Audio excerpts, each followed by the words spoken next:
নমস্কার, আমি মাম্পি। হোমমেকার মাম্পির আরও একটি নতুন ব্লগে আপনাদের সবাইকে স্বাগত জানাই। আগামী মাসের প্রস্তুতির জন্য কিছু কাজ যদি আমরা মাসের শেষে বা শুরুতে করে নিয়ে থাকি, তাহলে আমাদের প্রত্যেক দিনকার রুটিন অনেক সহজ হয়ে যায়। তবে রান্নাঘরটা যদি প্রস্তুত আর অর্গানাইজ না থাকে, তাহলে সেই রান্নাঘরের রুটিনটাই আমাদের কাছে বোঝা বলে মনে হয়। আর ঠিক তখনই আমরা আমাদের কুকিংটাকে সেইভাবে এনজয় করতে পারি না। সেই জন্যই আজকে আপনাদের সঙ্গে শেয়ার করব রান্নাঘরের সবথেকে গুরুত্বপূর্ণ কাজটা আমি প্রত্যেক মাসের শেষে বা শুরুতে যে কাজটা করে থাকি। কিচেন ক্লিনিংয়ের পাশাপাশি আমি যেভাবে আমার গ্রসারিগুলো অর্গানাইজিং করে থাকি সেটাই আপনাদের সঙ্গে শেয়ার করব। যেটা আমার আগামী দিনের কিচেন রুটিন অনেক সহজ তো করবেই, তার পাশাপাশি আমার কিচেনটা সবসময় অর্গানাইজ রাখতেও সাহায্য করবে। আমি আগামী মাসের প্রস্তুতির জন্য এই মাসের এন্ডেই আমি একেবারে কিচেনটাকে ভালোভাবে গ্রসারিগুলো অর্গানাইজ করে নেব। আপনারা আপনাদের সুবিধা মতো করতে পারেন। আপনারা চাইলে যে রানিং মাসটা চলছে সেই মাসের এন্ডে যেও করতে পারেন, আর না হলে নতুন মাসের শুরুতেও করতে পারেন। আর যারা ওয়ার্কিং উইমেন, তো তারা মাসের শুরুর দিকে যে কোনো উইকেন্ডেতে আপনারা এই কাজগুলো করে নিতে পারেন। সবার প্রথমেই আমি এই কাজটা শুরু করার আগে যে কাজগুলো করি সেটা হচ্ছে আমাদের শপিং লিস্ট। সবার প্রথমেই আমাদের প্রত্যেক মাসে কি কি মুদি বাজার লাগবে সেটার একটা লিস্ট বানিয়ে নেওয়ার চেষ্টা করি।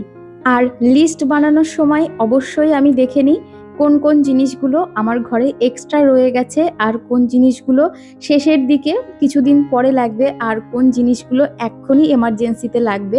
তো সেইগুলোর খুব ভালোভাবে দেখে তারপরেই লিস্টটা করি। না হলে এর আগে অনেক কবার দেখেছি ঘরে কোনো জিনিস থাকা সত্ত্বেও আবার ডবল করে চলে এসেছে। সেই কারণেই আমি এখন থেকে কি করি, যেগুলো আছে সেগুলো আগে ভালো করে দেখে নিই, তারপরেই আমি বাজারের লিস্টটা করি। এদিকে আমার ওপরের যে কিচেন ক্যাবিনেটটা রয়েছে, তো সেটার মধ্যে থেকে সমস্ত কন্টেনারগুলো আগে নিচে নামিয়ে রেখেছি। আর দেখতেই পাচ্ছেন কতটা নোংরা হয়েছে। তো এখানে আমি সমস্ত কন্টেনারগুলো নামানোর পরে যে সারফেস ক্লিনার রয়েছে, তো সেটাকে খুব ভালোভাবে স্প্রে করে দিয়েছি। তারপরে একটা কটনের কাপড় দিয়ে আমি খুব ভালো করে পরিষ্কার করে নেব। আর আমাদের কিচেন ক্যাবিনেটের যে ওপরের শেলফটা রয়েছে, এটা হচ্ছে বেশ ওপরে। আমি কিন্তু একটা চেয়ারের ওপর দাঁড়িয়ে রয়েছি, তা সত্ত্বেও আমার হাত দিয়ে মুছতে একটু অসুবিধাই হচ্ছে। আর আমি একটা একটা করেই শেলফ পরিষ্কার করে নেব, কারণ সব কটা শেলফের থেকে যদি আমি সব কন্টেনারগুলো নিচে নামিয়ে রাখি তাহলে আমার কাউন্টার টপে ধরবে না। তো সেই কারণে আমি ওপরেরটা আগে ভালো করে পরিষ্কার করে নিয়ে সবগুলো জায়গা মতো গুছিয়ে রেখেই তারপরে আমি নিচের শেলফটাতে হাত দেব। এদিকে আমি ভেতরটাকে খুব ভালোভাবে পরিষ্কার করে নিয়েছি। আর এই যে কন্টেনারগুলো রয়েছে, তো এইগুলো একটা কটন কাপড় দিয়ে ভালো করে ওপরটা মুছে তারপরে আবার জায়গা মতো গুছিয়ে রাখছি। আমার ওপরের শেলফে আমি স্টিল কন্টেনারগুলো রেখে দিই, কারণ এটা যেহেতু একটু উঁচুতে থাকে, তো সেই ক্ষেত্রে গ্লাস কন্টেনারগুলো ওপরে রাখলে একটা রিস্ক থাকে, বাই চান্স যদি হাত ফসকে পড়ে যায় ভেঙে যাওয়ার চান্স থাকে। সেই কারণেই আমি ওপরের দিকগুলোতে আমি স্টিল কন্টেনারগুলো রেখে দিই। আর এগুলো প্রায়ই ভর্তি রয়েছে, সেই কারণেই এগুলো বের করে কোনো কিছু ঢালারও নেই, তার পাশাপাশি এর মধ্যে কোনো কিছু ধোয়ারও নেই। কারণ কিছুদিন আগেই আমি এই কন্টেনারগুলো সমস্ত কিছু ডাল ভরে রেখেছি। মেনলি আমার এই যে স্টিল কন্টেনারগুলো থাকে এর মধ্যে ডাল থাকে, মানে ওই যে ডালগুলো ডেলি বেসিসে আমরা ইউজ করে থাকি, যেমন মসুরির ডাল, মুগের ডাল, কলাইয়ের ডাল। তার পাশাপাশি চা, চিনি, গোবিন্দভোগ চাল, মিল্ক পাউডার, পাঁপড়, চিড়ে, সিমই। তো এইসব জিনিসগুলো সব আমি স্টিল কন্টেনারে ওপরের দিকটাতে রেখে দিই। দু একটা প্লাস্টিকের কন্টেনারও রয়েছে। ওদিকে ওপরের শেলফটাকে খুব ভালো করে পরিষ্কার করে মুছে সব কন্টেনারগুলোকে গুছিয়েও রেখেছি। এবার নিচের শেলফটা থেকেও সব কন্টেনারগুলো নিচে নামিয়ে রেখে তারপরে শেলফটাকে খুব ভালো করে পরিষ্কার করে নেব। আর এখানে যে শেলফ ডিভাইডারটা ছিল ওটাকেও খুব ভালো করে পরিষ্কার করে ধুয়ে নেব। রান্নাঘর প্রতিটা মেয়েদের কাছেই একটা আবেগপূর্ণ জায়গা বলতে পারেন, যেখানে দিনের প্রথম কাজের শুরুটাও যেখান থেকে হয় শেষটাও সেখান থেকেই হয়, সেটা আপনি হোমমেকার হন কিংবা ওয়ার্কিং উইমেন হন না কেন। আর আমরা প্রতিটা মেয়েরাই চাই আমাদের রান্নাঘরটা যেন একদম সুন্দরভাবে গোছানো এবং পরিষ্কার পরিচ্ছন্ন থাকে। পরিষ্কার পরিচ্ছন্ন রান্নাঘরে ঢুকতেও ভালো লাগে, আর সেই রান্নাঘরেই রান্না করতেও ভালো লাগে। এই কথাটা তো আপনাদেরকে আমি প্রায়শই বলে থাকি। তবে অনেকেই আছেন যারা রান্নাঘরটাকে সেইভাবে মেনটেন রাখতে পারেন না, যারা নতুন সংসার পেতেছেন বা যারা ভাবছেন কোথা দিয়ে শুরু করব, কোথায় যেয়ে শেষ করব, কোনো কিছুই দিশা খুঁজে পাচ্ছেন না। সেই ক্ষেত্রে আপনাদেরকে আমি সবসময়ের জন্যই বলবো সবকিছুর একটা নির্দিষ্ট রুটিন তৈরি করুন। আপনাদেরকে আমি এর আগেও শেয়ার করেছি, আমার ডেইলি কিচেন ক্লিনিং রুটিনেও শেয়ার করেছি, মান্থলিও দেখিয়েছি, আর সপ্তাহে আমি কিভাবে কিচেন ক্লিন করি সেটাও আপনাদের সঙ্গে শেয়ার করেছি। আশা করছি আপনারা সেটার থেকে কিছুটা হলেও আইডিয়া পেয়েছেন। তারপরে প্রত্যেকটা বাড়ির নিজস্ব কিছু রুটিন থাকে, সেই হিসেবে আপনাদের যেটা করতে সুবিধা হয় সেইভাবে করে দেখতে পারেন। আশা করি আপনাদের সুবিধা হবে। কিছুদিন আগে আমি কিছু কন্টেনার অর্ডার দিয়েছিলাম। এই দুটো হচ্ছে সেলো কোম্পানির কন্টেনার, ভীষণ ভালো, এটার কোয়ালিটি দুর্দান্ত। আর আরও যে দুটো দেখতে পাচ্ছেন কন্টেনার, তো এই দুটো কন্টেনার আমার আগের যে সেট রয়েছে তার সঙ্গেই ম্যাচিং করে নিয়েছি। ভীষণ ভালো দুটোর কোয়ালিটি। গ্লাস কন্টেনারগুলো দেখতে ভীষণ ভালো লাগে, তবে এগুলোর প্রাইস একটু বেশি থাকে। আপনারা যদি ভালোভাবে মেনটেন রাখতে পারেন তাহলে আমি তো সবসময়ের জন্যই বলবো গ্লাস কন্টেনার একদম ভ্যালু ফর মানি বলতে পারেন। মানে এর মধ্যে যে কোনো খাবার রাখলেও ভীষণ সেফ ইউজ করা, প্লাস্টিকের কন্টেনারের তুলনায় ভীষণ ভালো। আর যদি আপনারা এটা যদি সেইভাবে ক্যারি করতে না পারেন সেই ক্ষেত্রে আপনারা স্টিল কন্টেনার নিতে পারেন, আমার যেগুলো রয়েছে আর কি। তো স্টিল কন্টেনার তো একেবারে লাইফ টাইম গ্যারান্টি, মানে আপনার পরের জেনারেশনও ব্যবহার করতে পারবে, ভীষণ ইউজফুল। তবে গ্লাস কন্টেনারের থেকেও স্টিল কন্টেনার যদি একটু ভালো কোয়ালিটির মধ্যে নেওয়া হয় তাহলে ওগুলোর প্রাইস আরও একটু বেশি পড়ে। তবে আমার মনে হয় অল্প অল্প করে একটু ভালো দাম দিয়ে ভালো জিনিস নেওয়াই ভালো, তাহলে অনেক দিন পর্যন্ত ব্যবহার করা যায়। গতকালকে এই গ্রসারিগুলো আনা হয়েছিল, তো সেগুলোকেই সব গুছিয়ে রাখবো। আর কোন কোন জিনিসগুলো আমি ঢালবো কন্টেনারে আর কোন জিনিসগুলো সরিয়ে রাখবো, তো সেটাই আমি ভালো করে এখন দেখে নেব। যে জিনিসগুলো অলরেডি আমার ঘরে রয়েছে তো সেগুলো একটু কম করে নিয়ে এসেছি, আর যে জিনিসগুলো নেই সেগুলো একটু বেশি করে নিয়ে এসেছি। ইদানিং প্রায়শই আমাদের বাড়িতে সকালবেলার দিকে ছাতুটা খাওয়া হচ্ছে, যে কারণে ছাতু একটু বেশি করে নিয়ে এসেছি। তার পাশাপাশি যে গোটা মশলাগুলো রয়েছে সেগুলো একেবারে পুরো মাসেরই হিসেবে করে নিয়ে এসেছি, অনেকটা করেই নিয়ে এসেছি, আমার পুরো মাস চলে যাবে।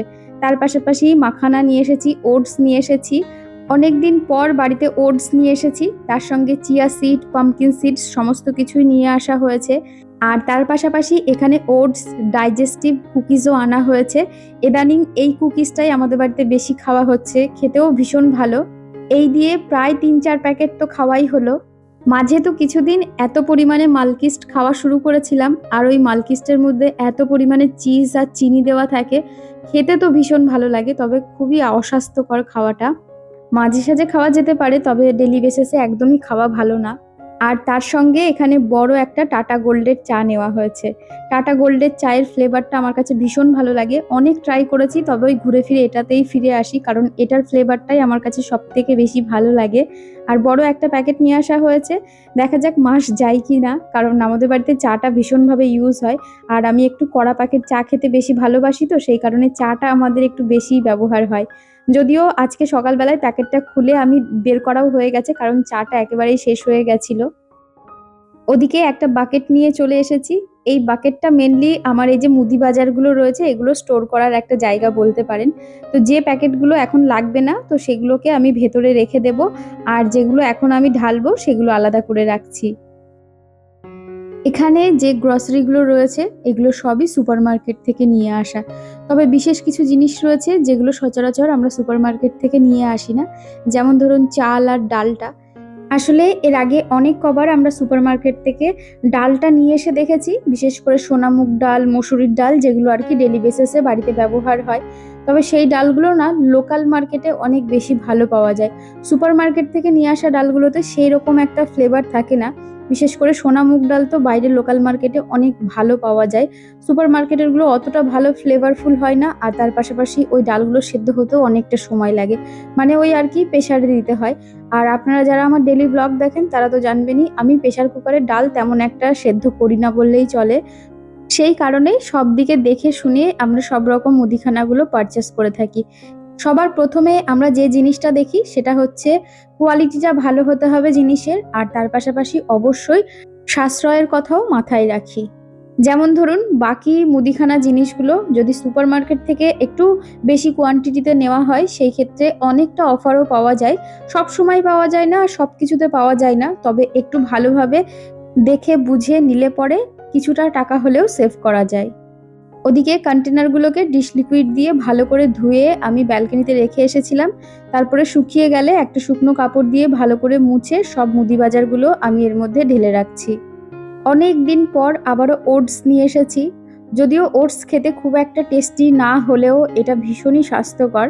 আসলে কি হয় বলুন তো, সকালবেলার দিকে আমার রান্নার তাড়াটা ভীষণই থাকে। বিশেষ করে ওই কাজের দিদি যেহেতু 10:30 থেকে 11:45-র মধ্যে চলে আসে, যে কারণে সকালে উঠেই আমাকে রান্না করতে চলে আসতে হয়। যে কারণে কি হয়, সকালবেলায় আলাদা করে ব্রেকফাস্ট তৈরি করার সব দিন সময় পাই না। সেই কারণেই ওটসটা এনে রেখেছি। তাহলে কি হবে, যেই দিনগুলোতে সকালবেলায় রান্নার তাড়াটা একটু বেশি থাকবে, সেই দিনগুলোতে আমি যাতে খুব সহজেই একদম ঝটপট করে একটু ব্রেকফাস্টে ওটস দিয়ে দিতে পারি। এতে সকালবেলায় হেলদি খাওয়াও হবে, তার পাশাপাশি মুখের স্বাদটাও পরিবর্তন হবে। আসলে বাড়ির সবার স্বাস্থ্য কিন্তু অনেকটাই হোম মেকারদের ওপর নির্ভর করে। আমরা চাইলে অনেকটাই বাড়ির সবাই স্বাস্থ্যর খেয়াল রাখতেই পারি।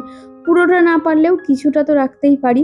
সেই কারণে বাড়িতে যে জিনিসগুলো আমরা ব্যবহার করে থাকি, সেইগুলো আমরা যখন চুজ করব, তখন জিনিসগুলো একটু যদি দেখে বুঝে করতে পারি, এতে আমাদের বাড়ির সবার স্বাস্থ্য একটু হলেও ভালো রাখতে পারবো।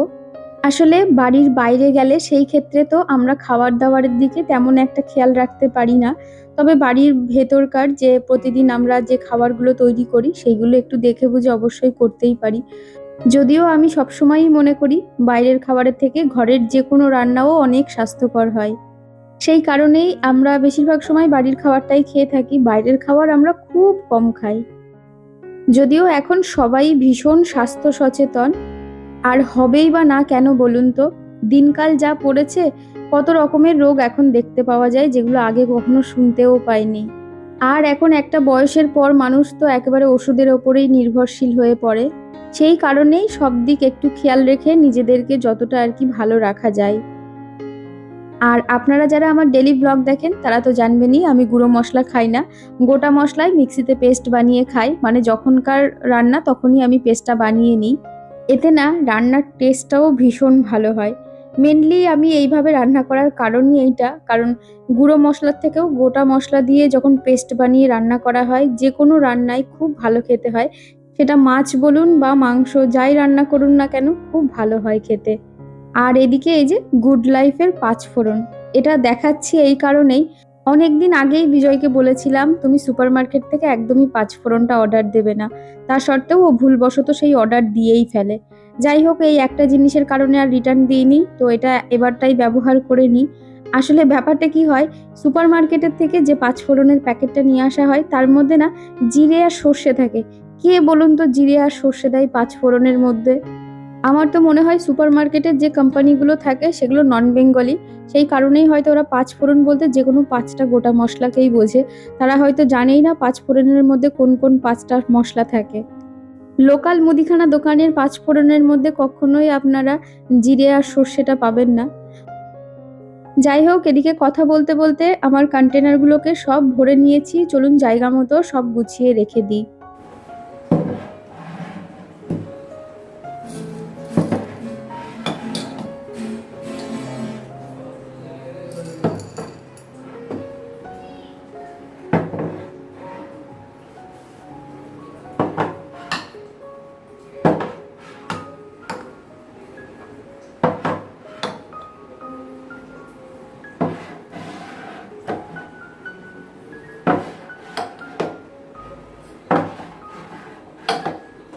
ওদিকে রান্নাঘরের এই কাজগুলো করতে এসেছিলাম বিকেল বেলায়। এখন কাজ করতে করতে সন্ধ্যা লেগেই গেছে। অনেকক্ষণই হয়ে গেল, প্রায় ২ ঘন্টা তো হতেই গেল। রান্নাঘর পরিষ্কার করা, কন্টেনারগুলো ধোয়া, তার পাশাপাশি সমস্ত কিছু গুছিয়ে জায়গা মতো রেখে দেওয়া। তবে এই ২ ঘন্টাতেই পুরো মাসের অনেকটা কাজ আমি এগিয়ে নিলাম।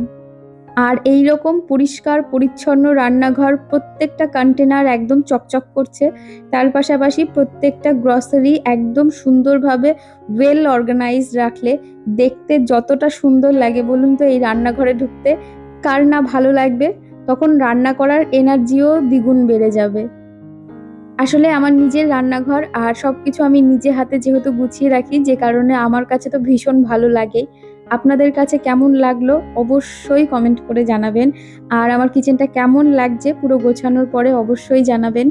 ভালো লাগলে অবশ্যই একটা লাইক করবেন।